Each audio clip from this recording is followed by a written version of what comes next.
आइए देखते हैं क्वेश्चन। कह रहा है कि फ्रॉम क्वेश्चन नंबर 7 है, from a point on the ground the angle of elevation of the bottom and top of a transmission tower fixed at the top of 20 metre, ठीक है, high building are 45 degree and 60 degree respectively, find the height of the tower. तो question का मतलब समझिएगा कि एक जमीन पर है, ये देखिए एक जमीन, ये जमीन है, फर्श पे ही है, टावर लगा हुआ है, ठीक है। लेकिन यहाँ ध्यान रखना है कि जो ट्रांसमिशन टावर होता है, आप लोग शहरों में देखे होंगे, जो घर के ऊपर अर्थात बिल्डिंग के ऊपर लगाई जाती है। तो ये आपकी बिल्डिंग है, बिल्डिंग के ऊपर ये क्या लगा दिया गया है, टावर लगा दिया गया है, लाल सिग्नल देता है, ट्रांसमिशन, ट्रांसमीटर इसको बोलते हैं।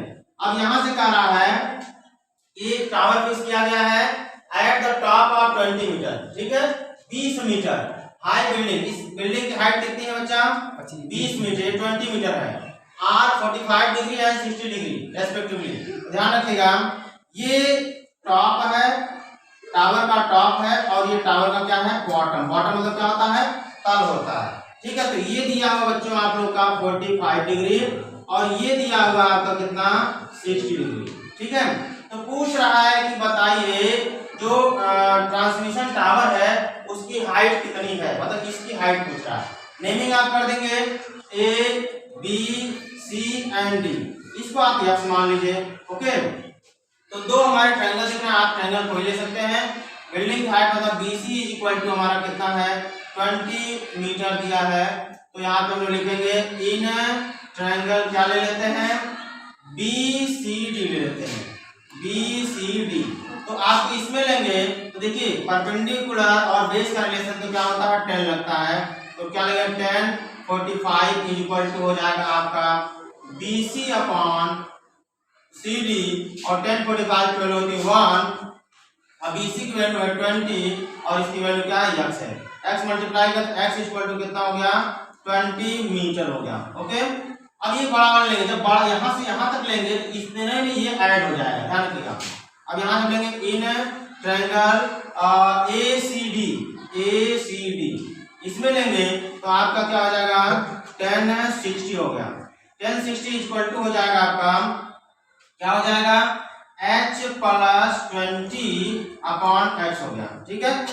अब यहाँ वैल्यू पुट करते हैं हम, तो 10 60 की वैल्यू क्या होती है, 10 60 की वैल्यू होती है √3 इज इक्वल टू यहाँ पे h प्लस 20 अपॉन x है ना, x की वैल्यू अभी आपने निकाला कितना, 20, इसके लिए हम लेंगे 20, अब क्रॉस मल्टीप्लाई कर देंगे तो आपका हो जाएगा 20 √3 is equal to h plus 20। अब ध्यान रखिए नंबर चेंज, नंबर है, नंबर को नंबर साइड भेज देंगे तो 20 √3 ये प्लस इधर आएगा क्या होगा, माइनस इक्वल टू हो गया है।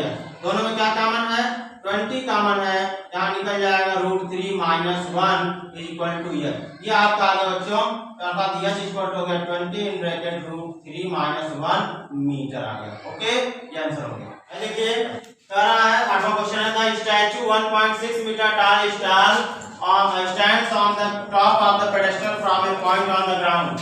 The angle of elevation of the top of the statue is 60 degree, and from the same point the angle of elevation of the top of the pedestal is 45 degree. Find the height of the pedestal. देखिए pedestal का मतलब होता है चबूतरा, चबूतरा कह सकते हैं, या कहने का मतलब कि मूर्ति स्थापित की गई है। तो ये इस तरीके से पेडेस्टल है, ठीक है। इसके ऊपर एक क्या खड़ी की गई है, एक मूर्ति खड़ी की गई है, स्टैचू मतलब मूर्ति खड़ी की हुई है, ठीक है। और ये जमीन है, ये क्या है, फर्श है। तो कह रहा है कि आ स्टैचू 1.6 मीटर टॉल, तो ये जो स्टैचू की जो हाइट है वो 1.6 मीटर है, ठीक है। स्टैचू की हाइट क्या है, 1.6 मीटर है, और यह खड़ा है top of the pedestal, pedestal के ऊपर खड़ा हुआ है। From a point on the ground, जमीन के बिंदु से, the angle of elevation of the top of statute, top मतलब स्टैचू का टॉप ये है, यहाँ पर जब देख रहे हैं तो जो एंगल बन रहा है वो कितना बन रहा है, 60 डिग्री बन रहा है, ओके। फिर कह रहा है and from the same point, इसी पॉइंट से कह रहा है the angle of elevation of the top of pedestal, pedestal का टॉप ये है, यहाँ पर देखने के बाद जो एंगल बन रहा है वो कितना बन रहा है, 45 बन रहा है, मतलब ये कितना बन रहा है, 45 बन रहा है।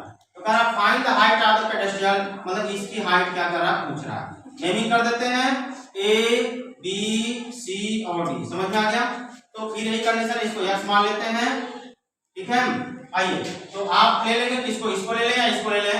मान लीजिए इन ट्रायंगल ले लेते हैं ACD ले लिया। इसमें क्या है, फिर वही चीज है कि बेस और परपेंडिकुलर का रिलेशन है तो 10 लगता है, तो आपको हो जाएगा 10 कितना है बच्चों, बड़ा वाले 60, 10 60 इक्वल टू हो जाएगा इतना प्लस इतना, अर्थात 1.6 प्लस h अपॉन कितना हो जाएगा, x हो जाएगा। और 10 60 की वैल्यू होती है √3 होती है, और ये 1.6 प्लस h अपॉन क्या हो गया, x हो गया।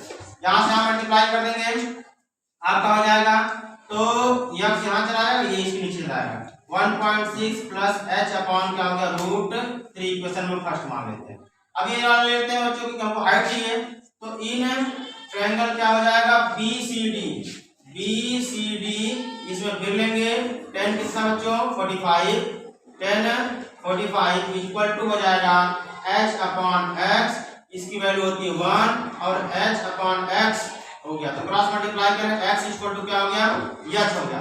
अब यहाँ वैल्यू पुट कर देंगे, putting the value of x equal to इतना इन इक्वेशन फर्स्ट में पुट कर देंगे x की वैल्यू यहाँ पे, आई x की वैल्यू, तो x यहाँ पे वहां पे क्या रखेंगे, h लिखेंगे, और ये हो गया 1.6 प्लस h अपॉन क्या हो गया बच्चों, ये आपका हो गया √3 हो गया।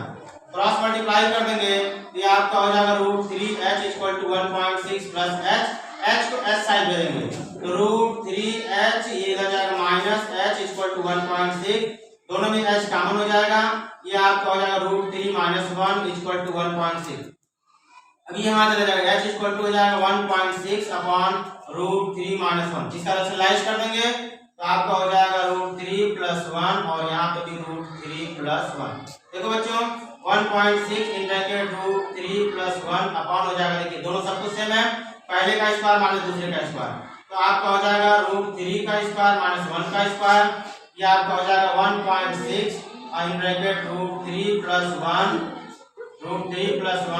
अपॉन हो जाएगा बच्चों 3 minus 1 1.6 in bracket √3 plus 1 upon हो जाएगा 2 2 या 16, अर्थात क्या हो गया 0.8 इन ब्रैकेट √3 प्लस 1, ये आपका आंसर आ गया, हाइट हो गया। ओके।